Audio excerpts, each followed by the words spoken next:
सब जानत प्रभु प्रभुता सोई, तदपि कहे बिनु रहा न कोई। तहाँ वेद अस कारण राखा, भजन प्रभाव भांति बहुभाषा।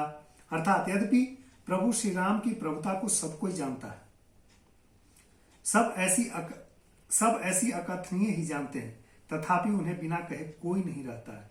इसमें वेद ने ऐसा कारण बताया है कि भजन का प्रभाव बहुत तरह से कहा गया है। अर्थात भगवान की महिमा का पूरा वर्णन तो कोई नहीं कर सकता, परंतु जिसे जितना बन पड़े उतना भगवान का गुणगान करना चाहिए, क्योंकि भगवान के गुणगान रूपी भजन का प्रभाव बहुत ही अनोखा है। उसका नाना प्रकार से शास्त्रों में वर्णन है। थोड़ा सा ही भगवान का भजन मनुष्य को सहज ही भवसागर से तार देता है। यद्यपि प्रभु की जो माया है, प्रभु की जो लीला है, वह अपरंपार है, उसका वर्णन संभव नहीं है। तथापि जिस मनुष्य को जितना हो सके, जितने गुणों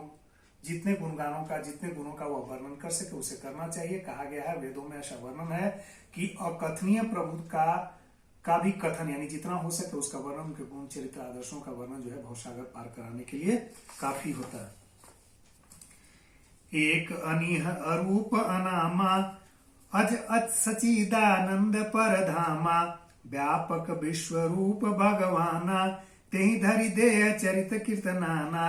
अर्थात जो एक परमेश्वर, जो परमेश्वर एक है, उनमें कोई इच्छा नहीं है, जिसका कोई रूप और न नाम है, जो अजन्मा सचिदानंद परम धाम है और जो सब में व्यापक और विश्व रूप है, उन्हीं भगवान ने दिव्य रूप धारण करके नाना प्रकार की लीला की है।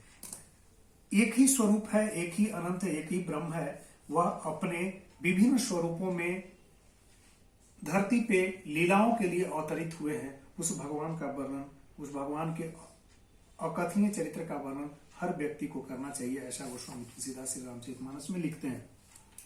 सो केवल भगतन हित लागी, परम कृपाल प्रणत अनुरागी। जेहि जन पर ममता अति छोहू, जेहि करुणा करे किन्नन कोहू। अर्थात वह लीला केवल भक्तों के हित के लिए ही है, क्योंकि भगवान परम कृपालु हैं, शरणागत के बड़े प्रेमी हैं, जिनकी भक्तों पर बड़ी ममता और कृपा है, जिन्होंने एक बार जिस पर कृपा कर दी उस पर फिर कभी क्रोध नहीं किया।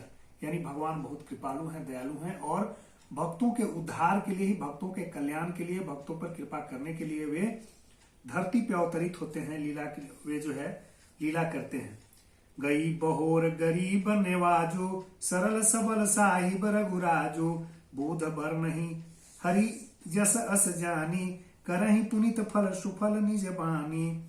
अर्थात वे प्रभु श्री रघुनाथ जी की गई हुई वस्तु को फिर प्राप्त करने वाले गरीब निवाज, यानी दीन बंधु, सरल स्वभाव, सर्वशक्तिमान, सबके स्वामी हैं। यही समझकर बुद्धिमान लोग उन श्री हरि का यश वर्णन करके अपनी वाणी को पवित्र और उत्तम फल, यानी मोक्ष दुर्लभ भगवत प्रेम देने वाली बनाते हैं। तेहि बल मैं रघुपत गुण गाथा, कहयौ नाई राम पद माथा। मुनिन्ह प्रथम करी हरि कीर्ति गाई, तेहि मग चलत सुगम मोहि भाई। अर्थात उसी बल से महिमा का यथार्थ वर्णन नहीं, परंतु महान फल देने वाले का भजन समझकर भगवत कृपा के बल पर ही मैं श्री राम के चरणों में शीश नमाकर श्री रघुनाथ जी के गुणों की कथा कहूंगा। इसी विचार से वाल्मीकि ने भी कहा, व्यास ने भी कहा, मुनियों ने पहले हरि की कीर्ति गाई है, भाई उसी मार्ग पर चलना मेरे लिए सुगम होगा। उन्होंने कहा है, गोस्वामी तुलसीदास ने कहा कि जैसे व्यास ने, महर्षि वेदव्यास ने, वाल्मीकि ने, आदि कवि वाल्मीकि ने भगवान के गुणों का गुणगान किया है, बखान किया, उसी रास्ते पे चलते हुए मैं भी भगवान के आदर्श और चरित्रों का वर्णन करूंगा।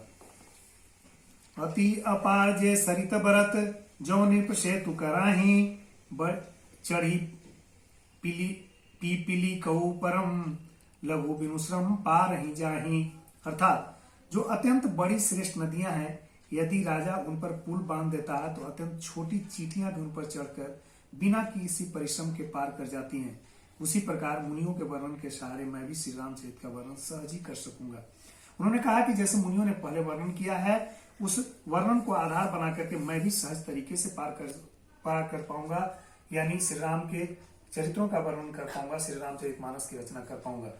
उन्होंने उदाहरण दिया है कि बड़ी से बड़ी नदियों पर जब राजाओं के द्वारा पुल बांध दिए जाते हैं, शासन प्रशासन द्वारा पुल बांध दिए जाते हैं, तो चींटियां भी बड़ी आसानी से उस नदी को पार कर पाती है। ठीक उसी तरह मैं भी जो पीछे के पथ हैं, यानी महर्षि वेदव्यास आदि, कवि वाल्मीकि जैसे जो कवि हैं जिन्होंने रामचरित और भगवान की लीलाओं का वर्णन किया है, मैं उसी का अनुसरण करते हुए आगे श्री रामचरितमानस की रचना करना चाहता हूँ। यही प्रकार बल मन ही दिखाई, करी हूँ प्रभु रघुपति कथा सुहाई, व्यास आदि कवि पुंगव नाना, जिन सादर हरि सुजस बखाना।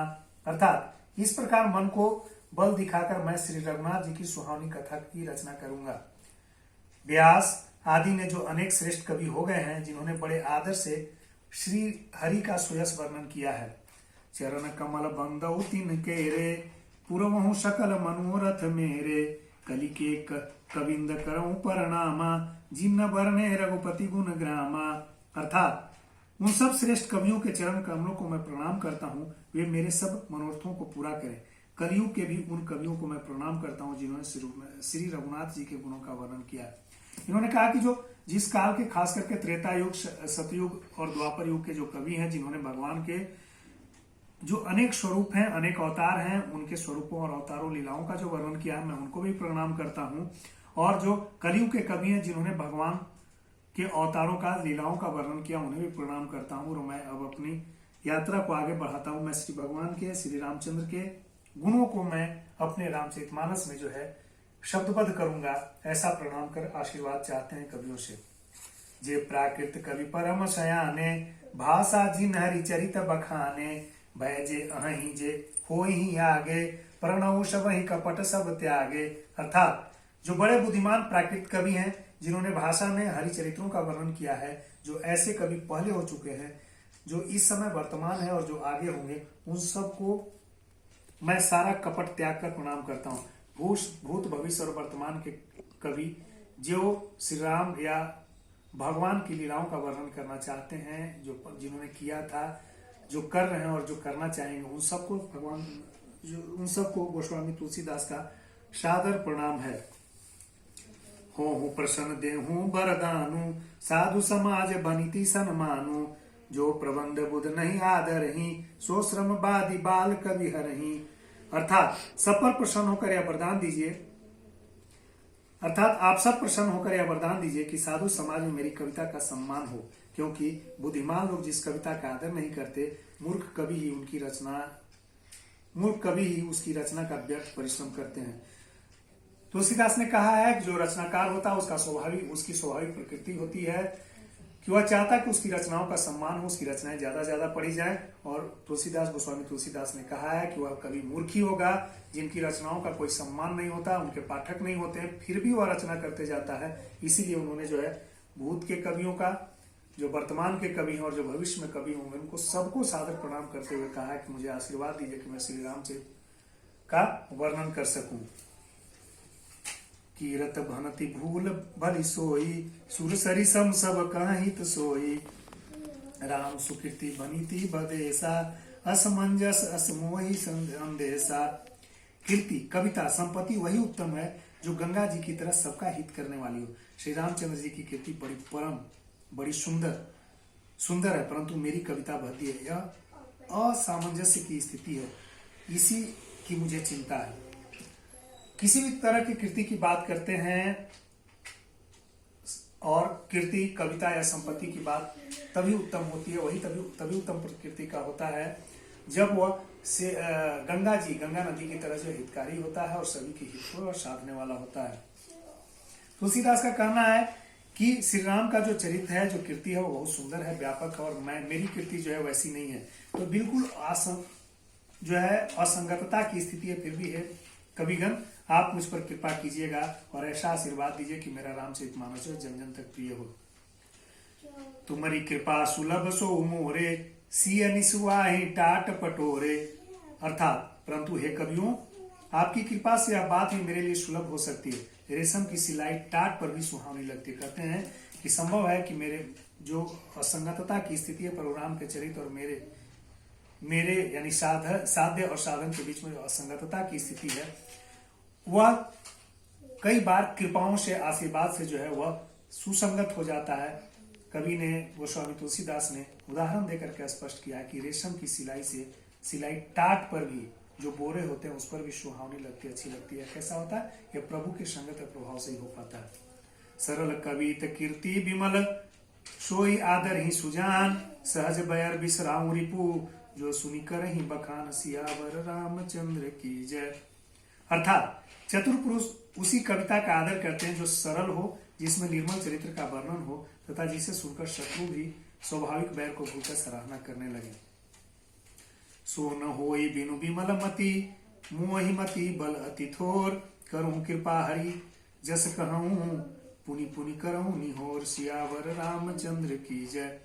अर्थात ऐसी कविता बिना निर्मल बुद्धि के ही होती नहीं, और मेरे बुद्धि का बल बहुत ही थोड़ा है, इसलिए बार बार निहोरा करता हूं कि हे कवियों, आप कृपा करें जिससे मैं हरियश का वर्णन कर सकूं। कवि कोविद रघुवर चरित, मानस मंजू कर मराल, बाल विनय सुनी सुरुचि लखी, मुंह पर हूं कृपाल, सियावर रामचंद्र की जय। अर्थात कवि और पंडितगण, आप जो रामचरित रूपी मानसरोवर के सुंदर हंस हैं, मुझ बालक की विनती सुनकर और सुंदर रुचि देकर मुझ पर कृपा करें।